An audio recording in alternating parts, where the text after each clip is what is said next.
Coleshill Town 1, Long Eaton United 1, joined by Brad. Brad, point today. It could have been 3, couldn't it? Should have been 3, but shoulda, woulda, coulda. And that's up to these 33 games so far.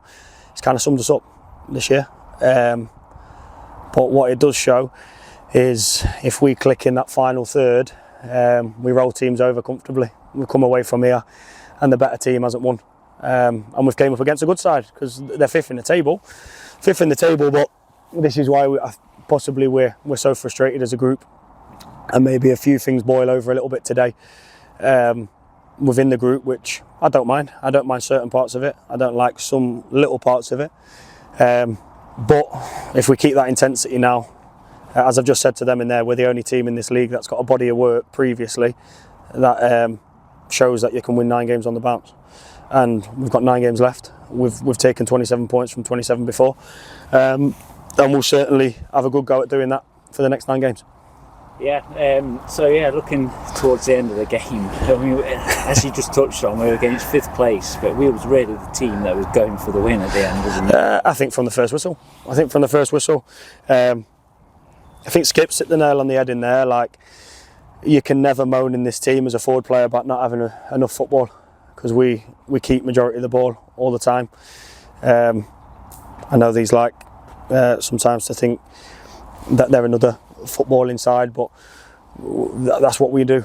It's what we do. So when we come up against it, what they've tried to do is play for the set pieces, which they're extremely good at. They've got the long throw that they'll chuck in at every opportunity. Got some big boys, and we've defended it well. That's the thing as well. We've defended it really well.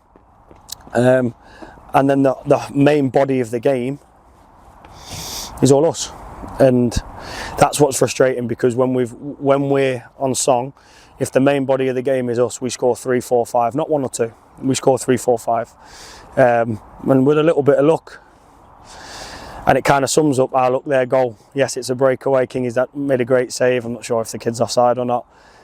It's a great save, and it could fall anywhere, and it falls straight back to the lad who does his best to almost try and miss it. And again, the weird bounce on it, Jay's not being able to go on clear, and that kind of sums it up. And I can take away from this game the positive of being significantly better than opposition. They might say they've had a bad day, but you can't have a bad day when you hardly have any of the ball. So we've had all the ball, created majority of it. In the first half, they looked to break away a few times, and nothing really bothered us too much. They had one flash across the goal early in the second half. Other than that, I think we dictated what happened with that game of football.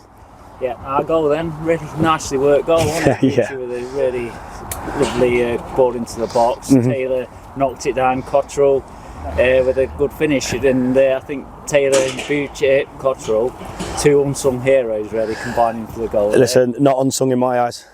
They get all the credit in the world, and as I've said to Booch in there as well, there's certain things when he plays that give us a large boost. The quality of cross, what's been put in, is second to none. The desire to want to go and win the first ball, and I've admitted, and I'll hold my hands up, I've suppressed Jayden since he's been at this football club. I've used his pace to make sure that we don't concede on the counter, and his desire to want to go and win a ball or score from set pieces is second to none. In the game the other week, where obviously 3-0 down at half time to Bourne, and we wanted a response, Jayden was the one who led that response along with JT. Obviously scored, hit the bar and post I think once or twice as well in that second half. So I think we've suppressed him a little bit, but he's been magnificent. The officials today, I thought, did quite a good job really, under a lot of pressure from the touchline at times. Yeah, listen, they're human. They're going to get things wrong. They're going to get a lot right. They're going to get a few things wrong, and they're always going to get scrutinised for the things that they get wrong on both parts. We made a few iffy decisions for us, made a few iffy decisions for them. That's life and a human, and you can't get too mad on them. They're trying their best. They're coming here and learning their trade just as much as some of the footballers are on show, and the management that are on show. We're all learning our trade still. We're all young guys, and listen, they did an all right job of managing that. So we can't be too upset at them today. So looking ahead to our next away game of these 5-game marathon, we go back to Boldmere St Michael's. Obviously we played them just a short time ago, the game was abandoned. Do we hold any advantage having fought so well and kept them at arm's length in the second half, didn't we? Advantage no, but we go in with a lot of spite because we should never be going back there in the first place. We've just been really kind about the officials. Probably not so if you ask me about the one at Boldmere. We go in there with spite and we go in there with a point to prove off the back of, I call this a disappointment. I don't care about league positions. I'm not interested in league positions. We should have won a game of football. So we go in there with that bit of edge about us, wanting to go and rectify. I look at this as a loss. And we go in there with the spite that we should have walked away from there with 3 points 2-3 weeks ago. And we haven't. So let's go in there.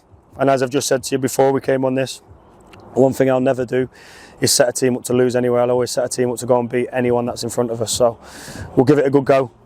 And we've got 9 horrible cliche cup finals, haven't we, to make the end of the season interesting. And we're certainly going to give a good go at that. Yep, and then finally then the squad, we saw Callum Cox return. So what will he bring to the squad? He knows how we operate. We obviously know how he does things, and the main thing is we get the best out of him.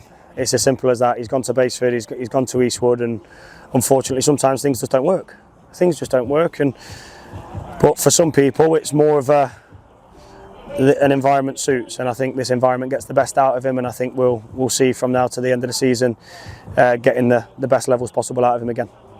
The squad come through all right today, no injuries, clean bill of health? No, a few carpet burns from the 4G surface, but other than that we're in good health. So we go in, as I say, confident but full of spite for Tuesday, because I want us to go and really take the game to them. Okay, thanks so much. Thank you very much. See you on Tuesday. Thank you.